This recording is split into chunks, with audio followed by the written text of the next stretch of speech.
Саламатсыздарбы, урматтуу биздин көрөрмандар. Бүгүн бизде конокто Жогорку Кеңештин депутаты Кокулов Эрулан Калчорович болмокчу. Саламатсызбы? Бүгүн сиз процедуралык маселелер саатында өзүңүз ушу коомдун, элдин актуалдуу, аябай көйгөйлүү болгон маселесин көтөрүп чыктыңыз. Ал жанагы курулуш компанияларына алданып калган, ошолордун айынан жапа чеккен жарандардын укуктары болду. Ошого кененирээк токтолуп кетсеңиз. Негизи бизде ошондой адат калып калганда биз мындай проблемалардан качабыз да, көйгөйлөрдөнчү. Укпаганга аракет кылабыз, көтөрбөгөнгө аракет кылабыз баягы.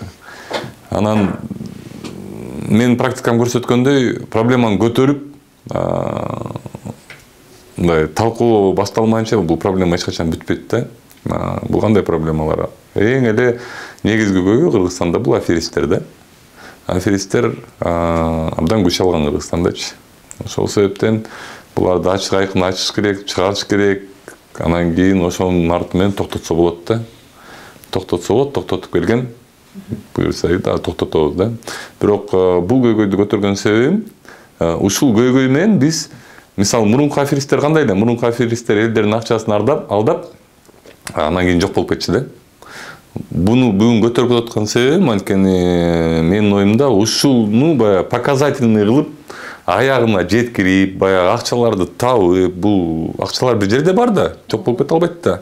Ошол акчаларды табып, чыгарып, анан кайра ошол үйлөрдү салганга жумшайбызбы, же болсо кайра баягы алданып калган дольщиктерге кайтарып беребизби, ушул показательно мамлекет показательно ушуну көрсөтүп бериш керек да. Биздин колубуздан мындай нерсе келет экен. Анан кийин ошону көрсөткөндөн кийин экинчи мындай нерсе кайталанбай калат да. Бул мындай болуп атат да, бул возможно мүмкүн баягы азыркы жаңы мыйзамдар менен биз оңдоп кетебиз албетте. Анан кийин башка курулуш компанияларга элдер алданбай калат. Азыр деле жакшы мыйзам долбоорлор сунушталды, жакшы мыйзам долбоорлор жазылды. Бирок буга чейинки алданган кишилерди да биз унутпашыбыз керек го деп ойлойм да. Сатайын жыйын өткөрдүк деп айтып атпайсыздарбы? Ошол жерде негизи бул жерде аткаруу бийлигинин мындай көп жоопкерчиликсиз кызмат көрсөтүүсү да катталды. Коррупция ачык эле айтыш керек. Эң эле Кыргызстандын эң эле чоң проблемасы бул коррупция. Ошол эле кээ бир мамлекеттик органдар, көзөмөл көрсөтүүчү мамлекеттик органдар, кээ бир адамдары ошол органдардын кайра ушундай нерселер болуш үчүн мыйзамдын ушундай жери бар да, мыйзамдан лазейка табып кетсе болот да. Кайра лазейка табып берип, акчанын артынан анан кийин кайра ушундай жумушту кылганга жардам беришет да биздечи. Токтотуп калгандын ордунучу. Эми муну баягы биз көнүп калганбыз да. Ким жаман? Президент жаман, премьер жаман, жана ушундай кишилер, депутаттар жаман. Бирок муну кылып аткандар бул ошол жердин жөнөкөй жанагындай сотрудниктер да. Жөнөкөй сотрудниктер жардам берет. Көз жумат, көрбөй коет. Кээ бир жерлерден жардам берип коет. Ошонун артынан ушундай чоң проблемалар чыгып атат да Кыргызстандачы.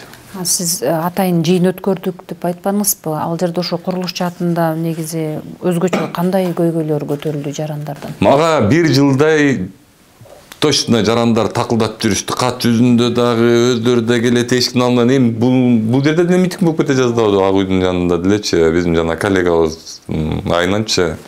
Анан баары эле көрмөксөнгө салат. Мен барын айттым, мен ушинтип жыйын өткөрөм. Күтүп тургула бир аз. Анткени бул көйгөйдү мен эми ойлогом, эми мындай элдер келе бергенинен сен түшүнбөйт экенсиң да, мен ойлогом бул көйгөйдө бир ашып кетсе бир 200-300 адам эле бар болуш керек депчи. Анан ойлонуп көрсөм, сиздин дагы строй компанияга алдасган бир таанышыңыз бар хотя бы. Тоо?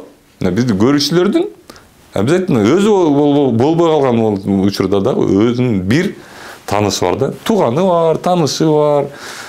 Бизде Жогорку Кеңештин сотрудниктери да бар экен биякта.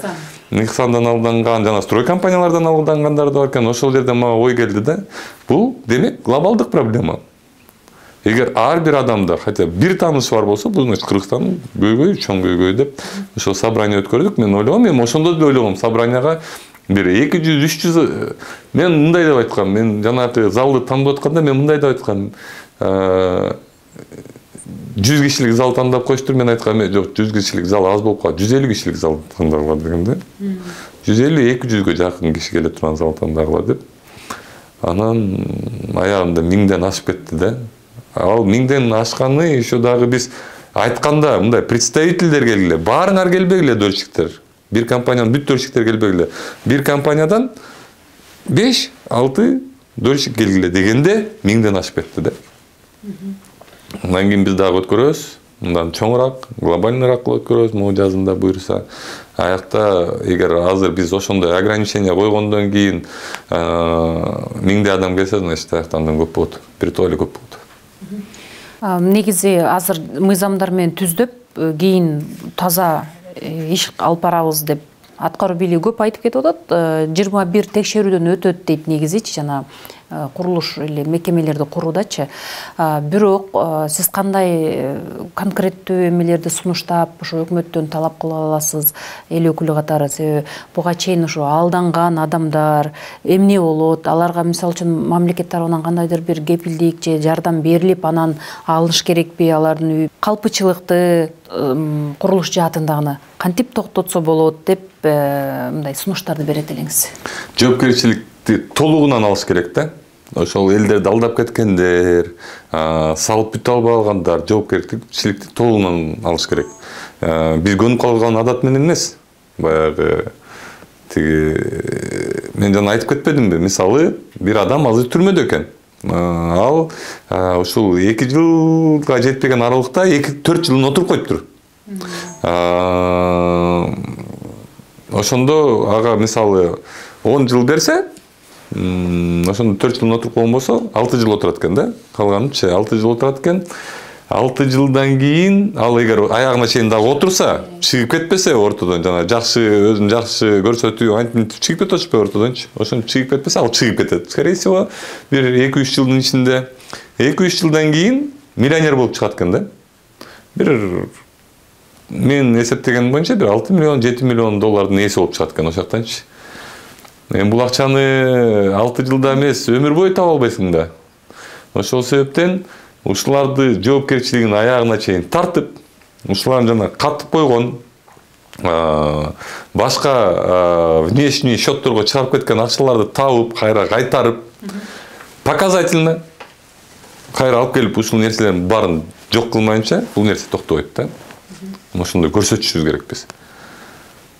Жана азыр коррупцияны кандай токтотот? Ошол сыяктуу кылып эле муну показательно токтотуш керек, көрсөтүш керек, кайра акчаларды алып келип туруп, жанагы адам 6 жылдан кийин түрмөдөн чыккандан кийин бир тиын жок чыгыш керек дагычы. Ошондо анан кийин көздөр ачылат, ошондон кийин анан түшүнүшөт. Бул деген эми кээ бирлер чындап эле кээ бир компаниялар эми баягы бир нерсени туура эмес кылып, бир жерден банкрот болуп, андай мындай болуп, кээ бир компаниялар жабырып калгандар бар. Бирок көбүнчөсү жөн эле аферисттер болуп атпайбы? Эгер чындап эле үйдү салайын деген болсо, анда эмнеге 18-жылдан бери катлабандар бар? 18-жылдан бери квартира сатып келген, бирок катлабан эле бар да. 6 жылдан бери булар воздух эле сатып берген да. Аба эле сатып берген. Бизге атайын убактыңызды бөлүп, ушу маек бергениңиз үчүн сизге чоң рахмат. Урматтуу биздин көрөрмандар, бизде конокто Жогорку Кеңештин депутаты Көкулов Эрулан Калчороевич болду. Саламатта алыңыздар.